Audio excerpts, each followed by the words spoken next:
Welcome to Life Stories Told with Love by She's Mom. I'm Daniela Sherban, a She's Mom mentor, and I'm so happy to host this episode.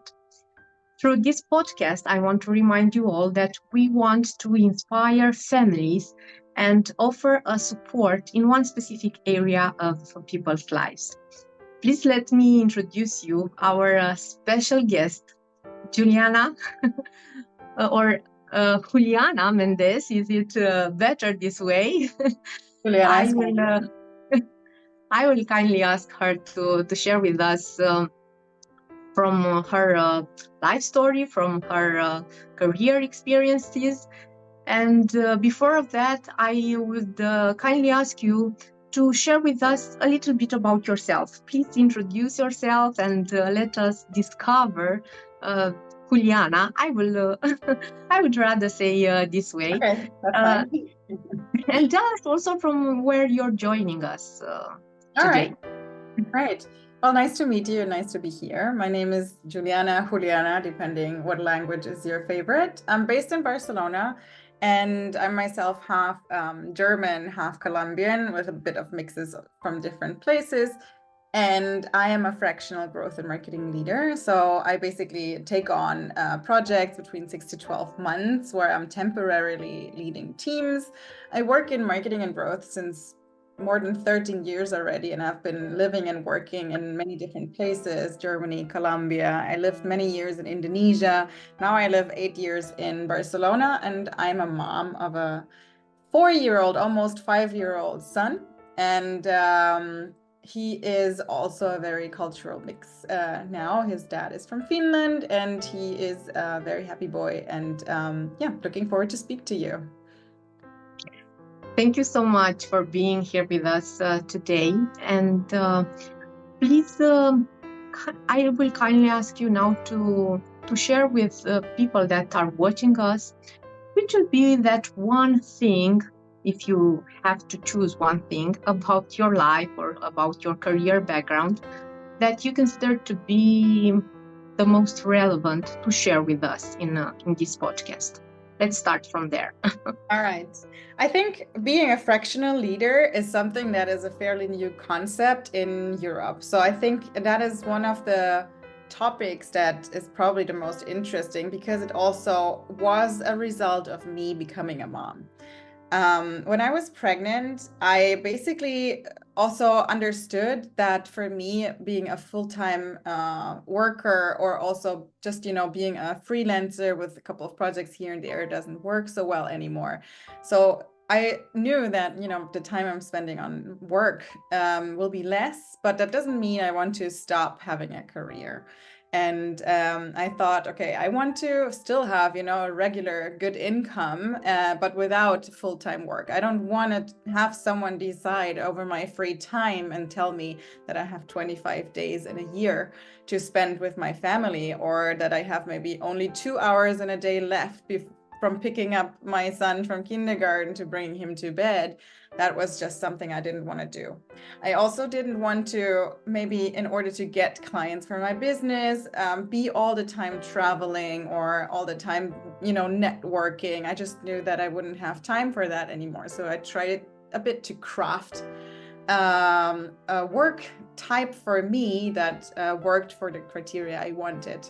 I wanted to have 3 months of holiday in a year, and I planned it in basically. So fractional roles really allowed me to do that, and I was able to decide that I will not travel all over the world all the time anymore. I have 4 clients a year that pay for what I need and what I want, and I still can, every March we go to Finland, every August we go for a month to Germany, and then in December we go to Colombia or something. So that we still have enough time for our families and for ourselves to enjoy, together. This is great, and thank you for sharing with us. And actually, I would like, and I'm sure that also people that are watching would like to know more about these international experiences and how did those shape who you are today. Starting from your family, but also international experiences that you have as a professional. Yeah. So I grew up in a like I mentioned, in a quite international context, with my mom being a mix and my dad from Colombia. I was living in different countries and for several years. So I grew up with a lot of different cultural perspectives all the time. So I learned at the beginning it was quite hard because I had to adapt to the different places where we were. If you're in Colombia, you need to behave a certain way. If you're in Germany, you need to behave a certain way. And everyone thought, I'm not from there. I'm a foreigner. I'm not from there. So it was a bit difficult when I was younger, but later on it also taught me to just like really appreciate this, because I learned to be fast and adapting to different contexts and understand the different viewpoints of cultures and connect the dots with that and take the best of both worlds, or the best of all worlds, into my own life. And that was a really powerful learning that also helps me in my professional life a lot. It's like, you need to understand that people tick very differently and there's different cultures. And I learned how to adapt fast to that. But there's a second side of it, which I thought was that was also quite a tough learning, because as you are always a bit different with that context and you're never fully accepted as someone from there, I learned to just appreciate also that being different is a blessing. It's allowing you to be different and to take choices that are maybe not what everyone else would expect from you, and people are okay with that way more than if it's just standard, let's say. And that's something I really learned to appreciate, and also teaching this to my son, that he will grow up in that way too, and he can take a lot of advantages from his different cultures, and can enjoy being different in that way too. And I love so much how you said this, that being different is a blessing. It's I think this is an important message for those people that consider that being different is something that they should be ashamed of, or things like that. So thank you for mentioning this. Yeah, I think it's also a really powerful way of just saying, not only you think like that, but everyone else thinks like that too. It gives you so much more room for doing things in another way without being judged on the same scale, because you're different. People are like, oh, she's different anyway. So yeah, of course she does stuff differently, or he. And I think that's that's a very powerful way of thinking, I do believe. Juliana, tell us if there was a significant relationship or a specific person that you could say about that he or she influenced your life, that had an important impact regarding your life, and how that happened. Okay, so I'm just gonna exclude my son, my partner, my close family, because of course they had a massive impact on my life in every way. But other than that, I think there have been I'm really grateful for people that gave me a certain opportunity, even when I was still very young or unexperienced. And when I was maybe 20 something, mid 20s, I moved to Indonesia for several years, and I had before a corporate job at Bosch. So it was like a classic marketing manager Bosch job where I was for a while, and I could have just stayed there. It was safe, it was stable, it was all things that normally people would like to have. But for me, it was just way too too strict, too structured, too unadventurous, too slow in a lot of ways. So I decided that I want to do something really different, and I started selling myself to companies as someone who's like, hey, why don't you want to go to Asia? I can find clients for you. I can do this for you. And it was, massive amount of self-confidence with zero actual job experience there. And I found someone who was allowing me to do that, and who gave me that opportunity and believed that it can work. And I'm really grateful for these people on the way. There was more.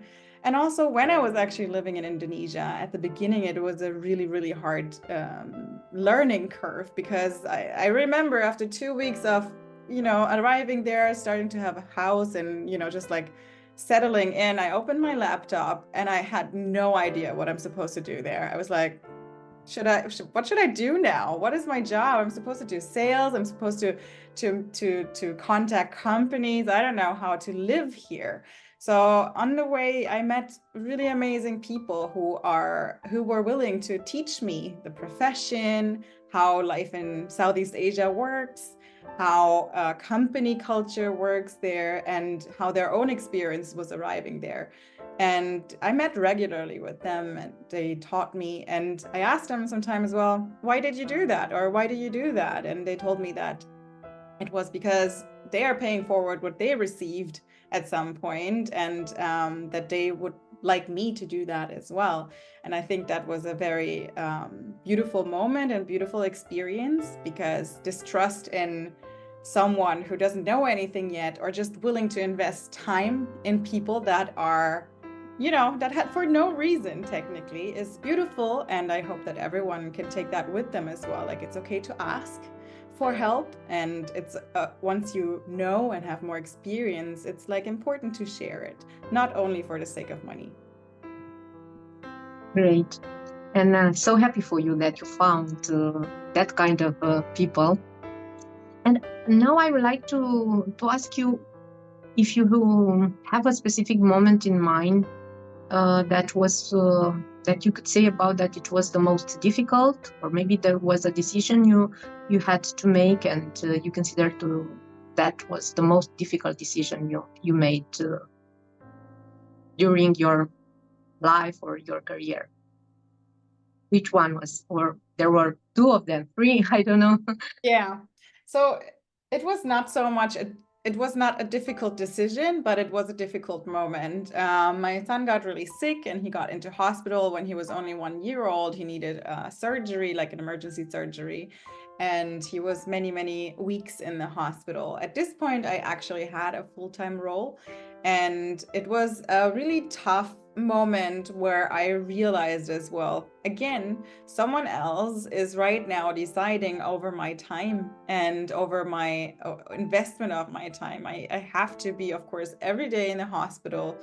I cannot work, but I can only do this because my employer right now says it's okay, but you have to take it from your holiday. So, there's no holidays anymore for you.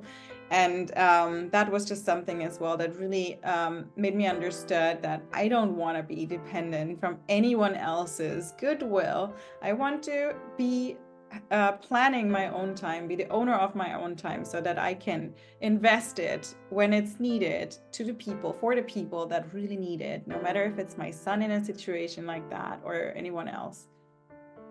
That was one of them.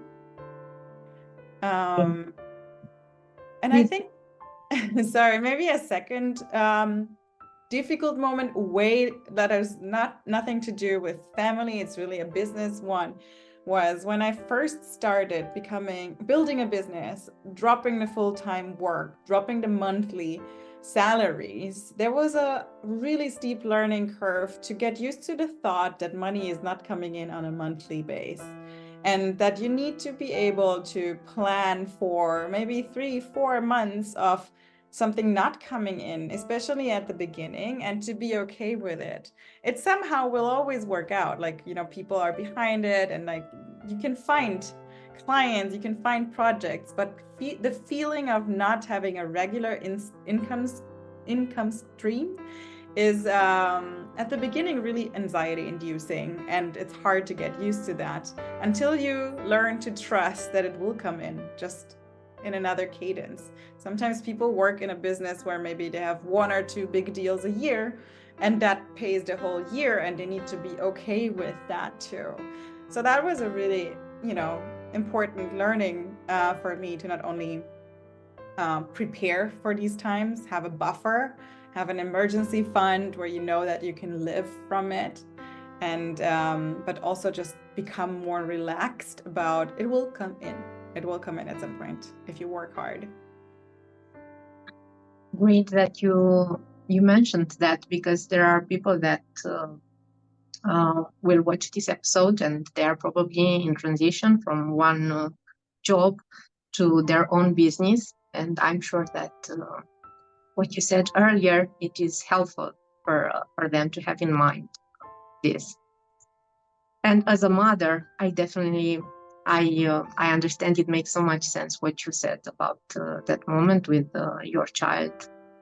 I 100% understand you. I'm there. I'd like now to kindly ask you to share with us a piece of wisdom, or I don't know if there is like a motto that you lived by, or a piece of advice that you like to share with people that are watching this episode, please. Yeah, I think there's two things. The first thing that I feel helped me to really maybe relax more in developing my career is to just say, you know what, everyone out there is just really cooking with hot water, like they're also saying in German. So, you know, no one knows it all. No one has it all. No one, although everyone tries to maybe come across like that all over LinkedIn and social media, the truth is it's all just humans. It's all just people who don't know everything. And that is, you know, just really a thought that helps to understand, like, you don't need to be perfect. You can just start, you can just do things, and that's what everyone does. We're all the same in that regard. And the second thing is, for me, that compounding interest, or the compounding nature of life, is something that is really underestimated. So it means that if you invest little things over time, the impact of these little steps forward is much, much bigger than you can see from here. It's not just plus, plus, plus, it's really compounding. And that applies to everything in life, to your job, to your health, to your friendships. And I wish that it would be more clear to people as well. If you live a little bit unhealthy today and tomorrow and the day after and all these days, it has a profound impact on your health in 10 years. But if you do the opposite, just a small change has a profound impact on your future health. It will come out at an entirely different place. Juliana, thank you so much for everything that you shared with us. And one more time, for me, it is a great pleasure to have you here. I will spend much more time to listen to you and to absorb all your life lessons and the experience that you had. Thank you once again for being with us today. And if you like to add anything else in the end of our meeting, please do it. No, thanks to you too. I think your initiative is great. There's definitely a lot more visibility required for women to see that they can combine work and having a family, and that women have specific challenges, that they need more examples and role models to see that. And I think it's a great thing you're doing. I'm working on a leadership program myself for exactly that. So I think it's exactly the right direction.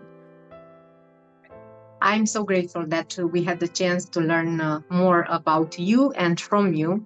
Thank you once again. And thank you all for watching our podcast, Life Stories Told with Love by She's Mom. And I'm looking forward, as usually, to receiving from you that idea that inspired you the most from this episode. Leave it in comments and enjoy applying it into your life. My best regards to you all. Hugs.